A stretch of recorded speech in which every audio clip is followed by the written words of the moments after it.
Psychopit! Psychopit!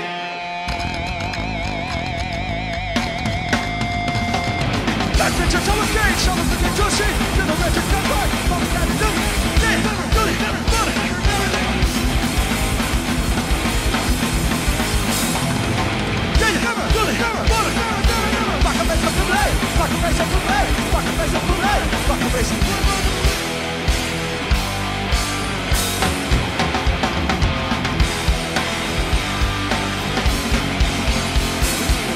Fala galera, bem-vindos a mais um Sonoridades. Episódio de hoje é com Mike Muir, líder do Suicidal Tendencies. A gente está falando uma semana antes da turnê que eles vão fazer aqui no Brasil. Nós Somos Família, uma tour totalmente pedida pelos fãs e que foi totalmente atendida pelo Mike, que ama o Brasil.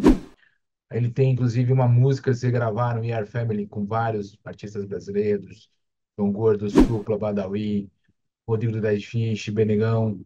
Tem também a Fernanda do Cripta, tem os skatistas Sandro Dias e Pedro Barros, artistas de alta elite aí também que curtem muito Suicidal. É o primeiro single com o Jay Weinberg, baterista que era do Slipknot aí na banda. Então tem muita novidade. Curta, confiram, compartilhem. Faça chegar quem tem que chegar e bora Suicidal!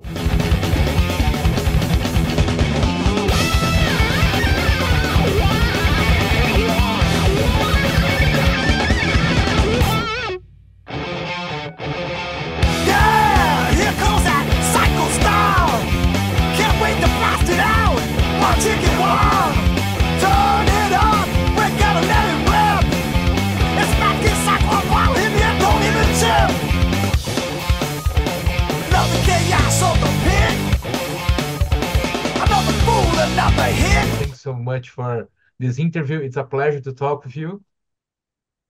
Cool. Thank you too. Appreciate it.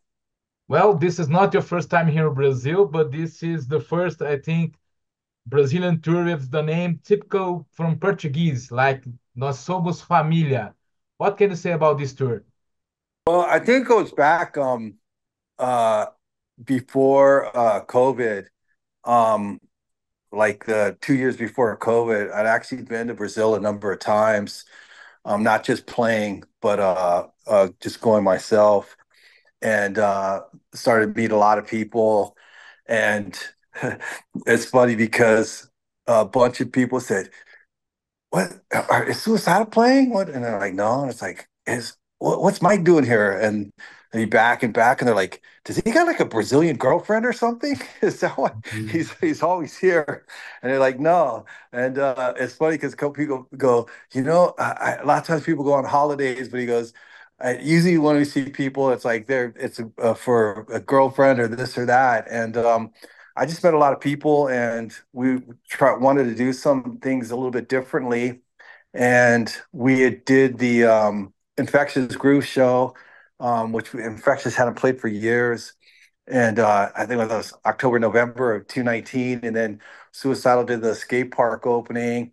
And in December of right before COVID happened, and we had set up a lot of different things coming up, and then everything got shut down. And so now is the first time that we have really had a chance to go back and do some things and try to um, uh, do things a little bit differently than most bands do when they tour. And obviously, you have a new song that recorded with Brazilian artists and athletes. And what you can say about the song? Well, I think so. We re-recorded a song that we did was 25 years ago called "We Are Family," and over the years, obviously, uh, traveling around the world, we've been lucky enough to meet a lot of people. As my dad says, one of the great things about meeting people is there's a lot of people you'll meet that you'll go like, "Whoa, I'm so glad I met him." And there'll be a lot of people you go, "I hope I never meet again," you know. And it's great when you meet people that you really enjoy. That they're just cool people that you go like, "Hey, if I grew up next to you, we would be friends and friends for the right reasons," and that type of thing. And so um, being especially in Brazil a bunch of times, I met a lot of people that I really enjoyed. I go, the Portuguese language is insane for me. It's like it throws me off so much. People say, "Oh, it's like Spanish." I go, "It is not like Spanish. It really, I have a hard time with it." And but past the language thing, people that like they're so much like the way that I am and stuff, and the good qualities that I like, myself and stuff. So I think that bond is something that's really, really cool. And to be able to bring music to bring people together, it's like a cliche kind of a thing, but people that kind of understand the same thing, for them to be like, hey, I grew up in America, in Venice, but Venice is very similar to a lot of places, and to have that friendship, and I think it's great, and to get people to want to be a part and do sing a part of the song that that means something to them. That's a great opportunity, something that definitely when we started we never thought we'd have a chance to do. And then it was great to be able to get in the studio with Jay. It's the first thing we recorded with him, and all the guys and stuff, so it was a lot of fun.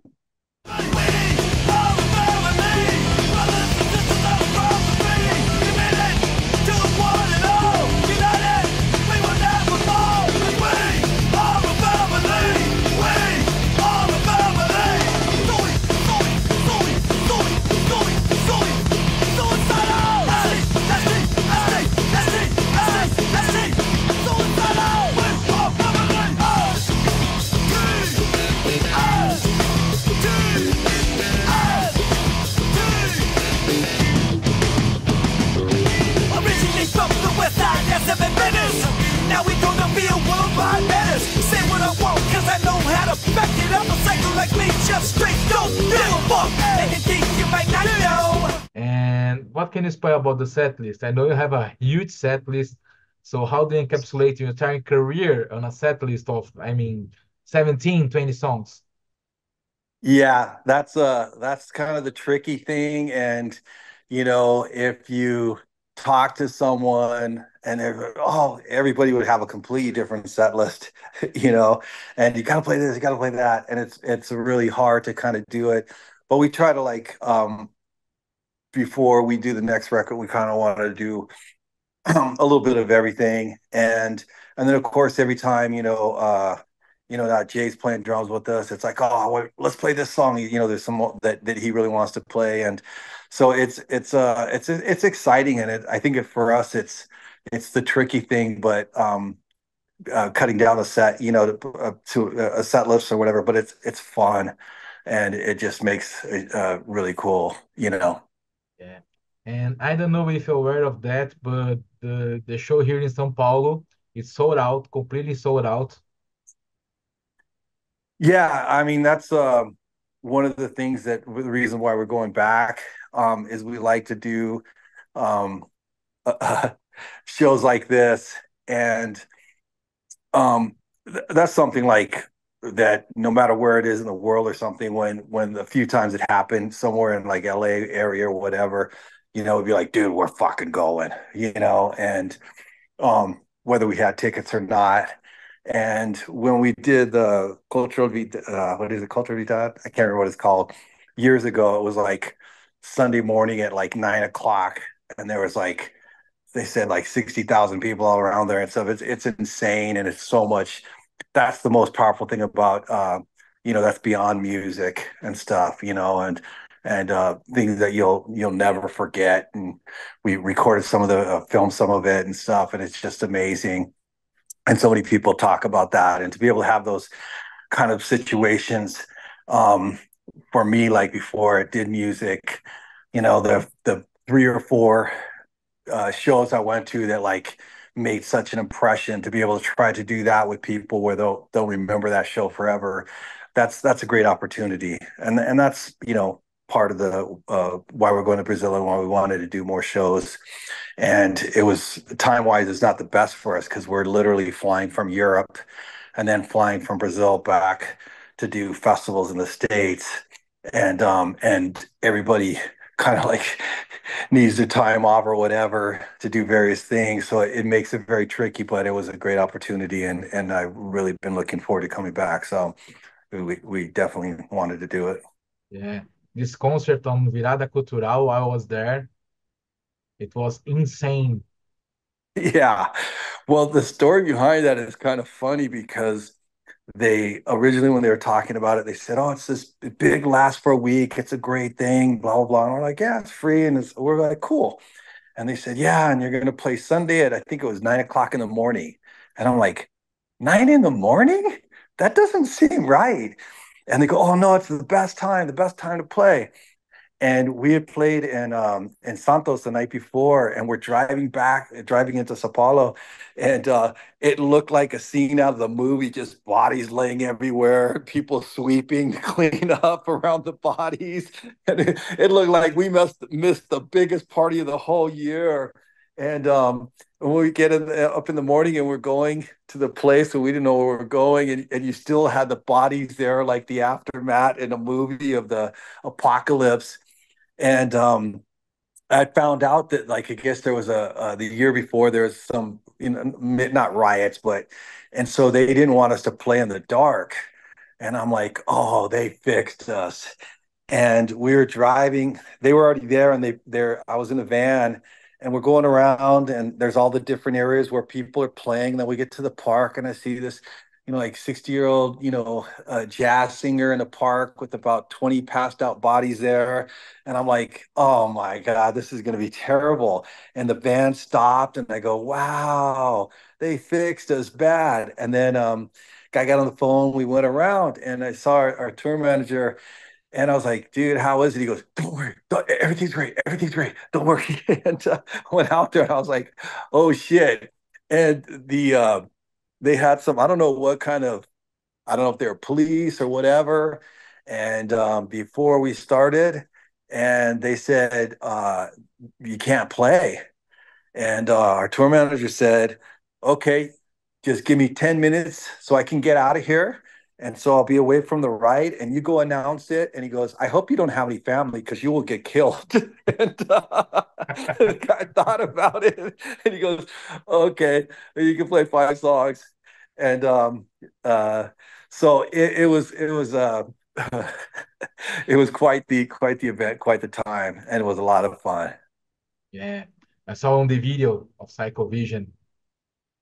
It's, Yeah. it's well A documented. great, yeah. And they had said that they had like the speakers and video cameras on the side streets and everything, and it was so cool.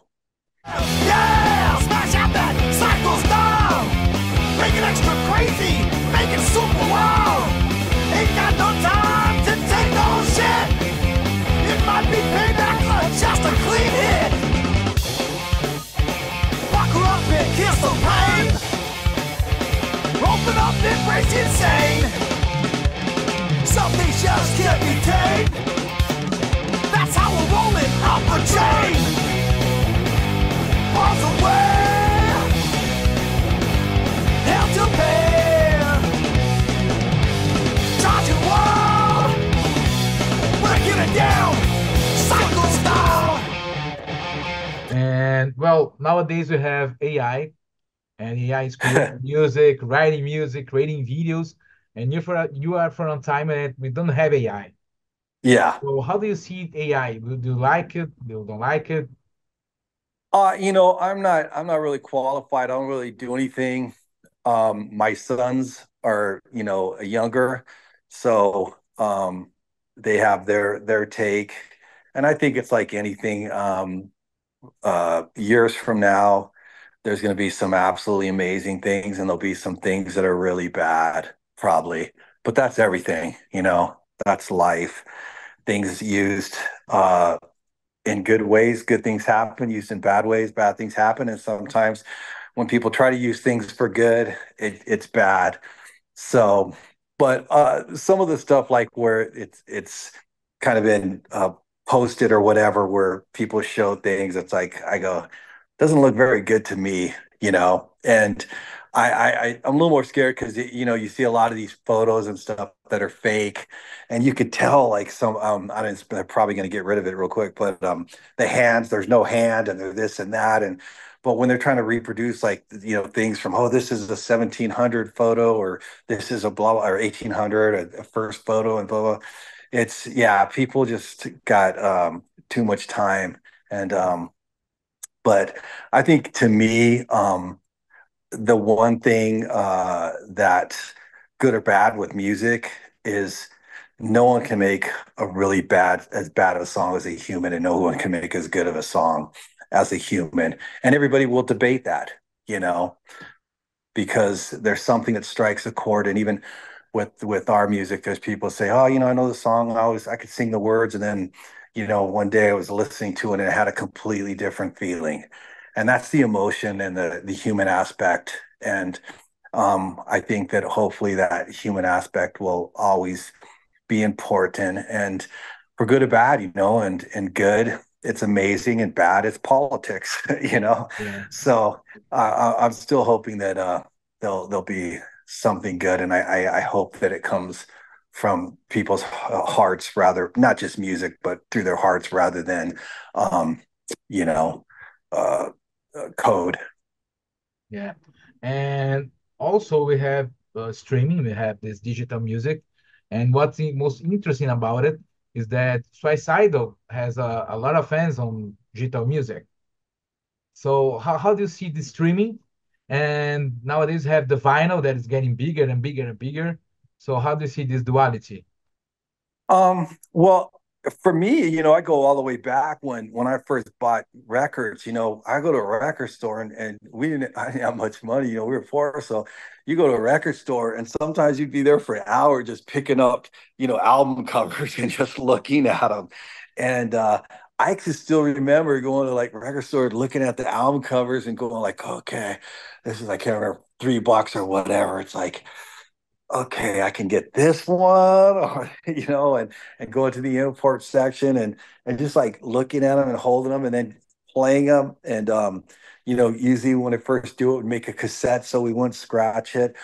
But it was the artwork that really, you felt like there was a connection. And I think a lot for me when the CD came, I go, I missed that artwork. And I think that what happened, oversimplified, is people, you get a CD and it's instantly, you could copy it. It's not worth anything, to people's mind. But those old albums, you could still sell them.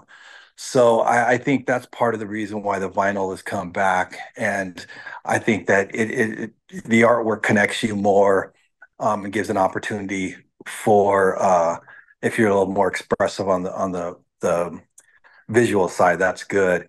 And as far as like the digital, it's like it's the catch 22, because I always use the analogy, like 20 years or 30 years ago, if someone would say you can listen to any song you want for the next 24 hours, people would listen 24 hours straight to music. But now you can listen to anything you want all the time. You don't listen to music as much. Yeah. So it's weird because all the music that I got into, and it's my age, but somebody came over and they said, dude, you have to listen to this. And they brought over a cassette or something and they played something.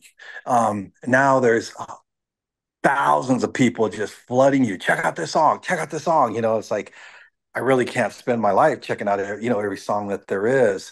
So I think it's great. I think that that people can be able to listen, especially places that are further away in the world that maybe governments or whatever would prefer they didn't listen to music. They get the VPN, they can listen to hear things and be exposed to things. I think that's great. And for someone that does want to discover things or that, it's great to be able to have as much options as possible. So, it is the way the world is, and we'll see where it is in another 10 years. But, I think that there's a lot more people obviously that are able to hear Suicidal or any band because of that than they would be able to. So I think it's important. Yeah. If you have to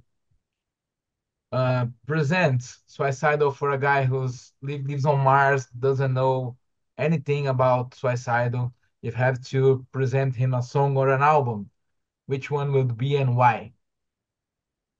Wow, that's a tricky one. It's like I got four kids, and it's like kind of like picking your kid or whatever. And I think that the beauty about Suicidal is there's some people try to be everything. There's like restaurants that have every kind of national food, or you know what I mean, that the pages are 30 pages on the menu, just to have everything, and then but it just has everything, but it doesn't really have it. I think to me, one of the beautiful things about Suicidal is how seamlessly we go. We can do, we just played last week, 45,000 people. They had a huge punk rock festival in LA. We go on there. We can do that. We'll play metal festivals. We'll play skate things. We'll play surf at the beach, whatever. All kinds of different skate things, different events, and we can do that and stick out in a good way where people go, oh wow, they're definitely different than those other bands. And rather than just be like some people, there's metal, and I learned that a long time ago when going to shows and people say support your scene. I'm like, someone's a punk band. Does that mean I have to like them? If I'm, if I'm a Mexican, do I have to like every Mexican restaurant? You know what I mean? It's like, no, it's like, it depends on how the food is, It's one of those ones with like, no, I judge it by the music. The same thing with metal, support your scene. It's like, no, support bands you like, And so I think for Suicide, it's really hard to pick one song, but you know, I I think the maybe starting with "You Can't Bring Me Down," is one that just shows, or video. If you saw the video, just shows why there is a band called Suicidal Tendencies. Great, great, great answer. I totally agree with you. I have to say, Yeah, it's the song that presents the total essence of what it yeah, is, suicidal tendencies. yeah. I And think it's the conviction, and also I think there's a thing of, my dad always used it, strength from weakness.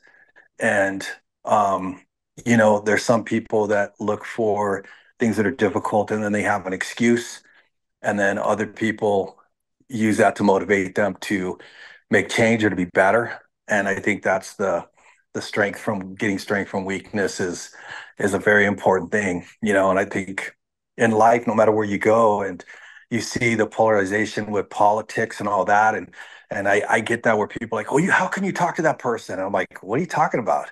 Or like, dude, they did, and I'm like, I don't really give a damn. It's like, I judge them by what the person is and stuff. And I think the situation with with life is, a lot of times we look for things and we want to, just the same thing. They want to label things and they want to separate. And I tell people, I don't care what your politics are. I go, the reality is we're a lot smarter than, and you're a lot smarter than people want you to be, you know? And if you have control over that, you have control over what kind of person. You can be a lot better than they want you to be, and you can be a lot stronger than they want you to be. And all those things scare people, you know? And when you're a person, you walk down the street and they know that you're completely confident in what you're doing, how you're living your life, how you're going about it, that scares the shit out of people. They want you to be scared. They want you to feel like you need them. And when they don't, scares the fuck out of people, you know? And that's the one thing, when I was young, and they just try to arrest us for whatever reason, never acknowledge it. No emotion, whatever, just smile. And it scared the fuck out of them, you know? And I think that's the situation. You gotta be right with yourself, you know, not right to fitting in with other people and their politics or whatever, because you sit there and a lot of it's just a bunch of crap, you know. And I'm going, dude, why of all the things in the world is this what you're going to believe in? You know, believe in yourself, believe in doing the right thing, believe in helping people that are going to get up, and when they're stronger, they're going to help other people, you know. And believe in being strong enough to say, nah, dude, you're a fucking asshole, you know. So that's it's oversimplified, but that's the way we grew up in our neighborhood, and that's the way I think the world be a better place eventually.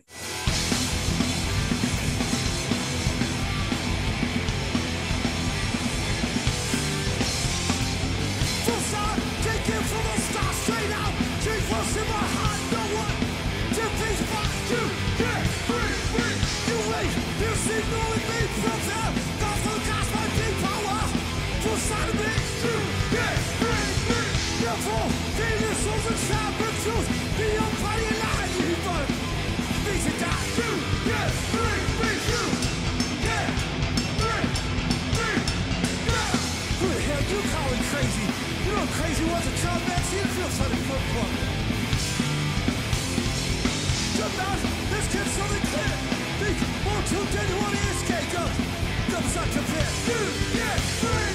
Mike, I have two more questions. Is it okay for you? Yeah.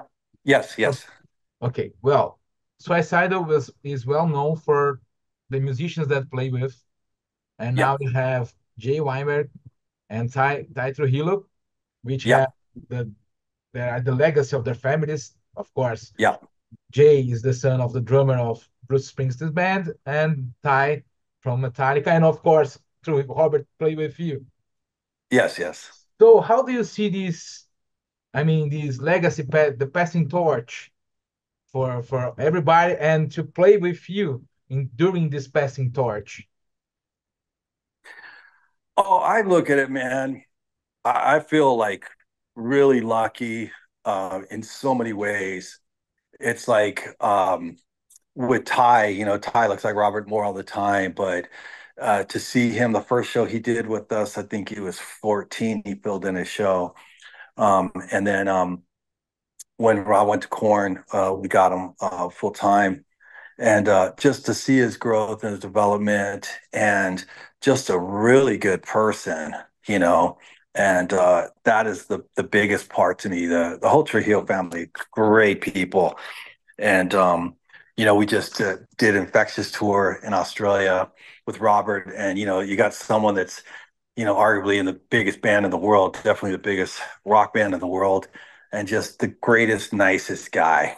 And then you can be in a festival in Europe, and there's all these bands that are nothing in comparison, and they're all miserable rock stars, And so you have a choice. My dad always say, when you see people, who do you want to be like? But I really see that in the Robert, as we say, he's got the patience of a saint, and that's amazing. And Ty is just like he's his own person, and he's just an amazing bass player. And it's like my brother was a pro skateboarder. When you see the years back and every generation, and you see how far they progress, and that's what Ty is. Ty is just gonna like benefiting from all the stuff that he's seen before and doing his own style, but taking all the great parts, aspects, and it's amazing. And then Jay is he's just a beast on drums, and I think that sometimes when he's in Slipknot so long that you kind of think that's the dimension. But he just did the Infectious tour with us, and just sitting and playing with him in different things. He's just an amazing drummer. He's just like such a versatile, amazing drummer. It's really exciting, and it just makes you like, oh wow, we got to record with them. And so it's really exciting, and they both have an incredible love of music, and I think it's that's because they were going to shows when they were so young. So it's a really it's cliche, but it's very true. It's in their DNA, and they love music, and they know what they love about it. They've seen so much music that they like and they don't like. So it's not like they started music to be in a band to be liked. They know what they like and they want to do what they like.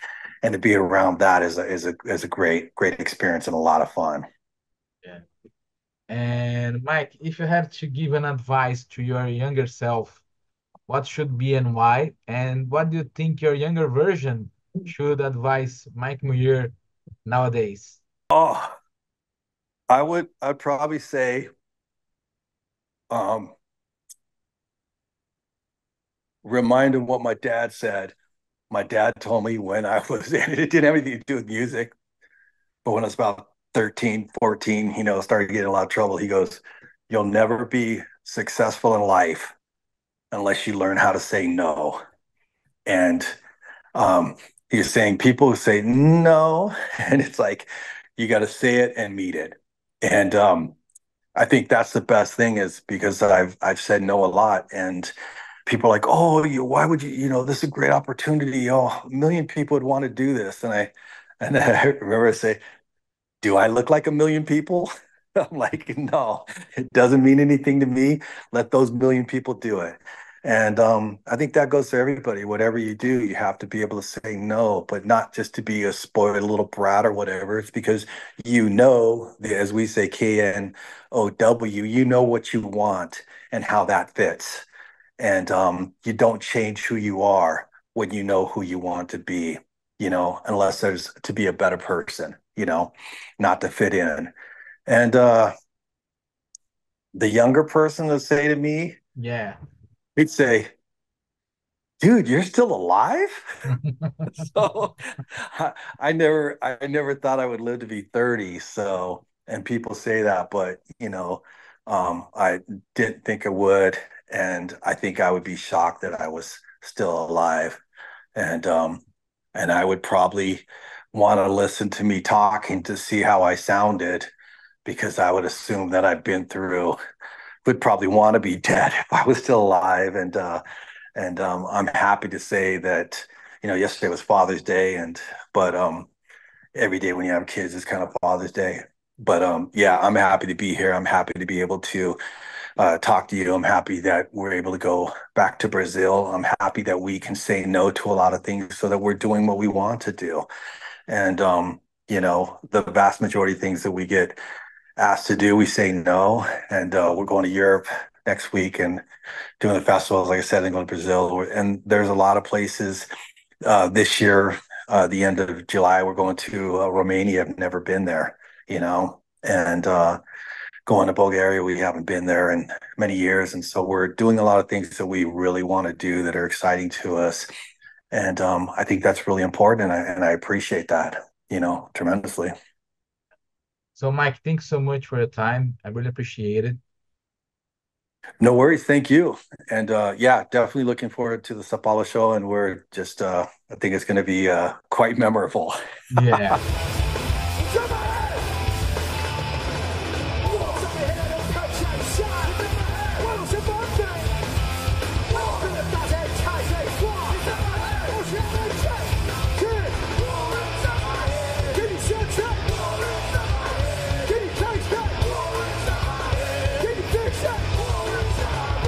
You see my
I think are important.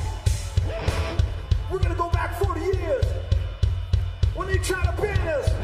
Suicidal punk rock. The more they change, the more they stay the same.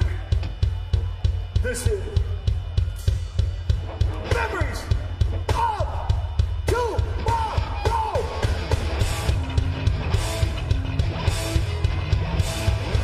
They will fly to the air and people of the dark, addicted to a jag. Memories of tomorrow.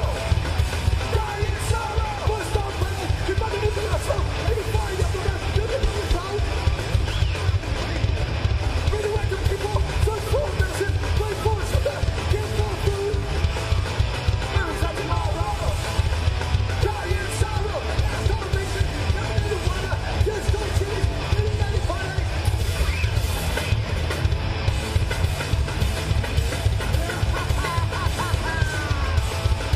Memories of tomorrow. Die in sorrow. To myself, another guy. You just your job, you know why. Memories of tomorrow. What's up, Hellfest?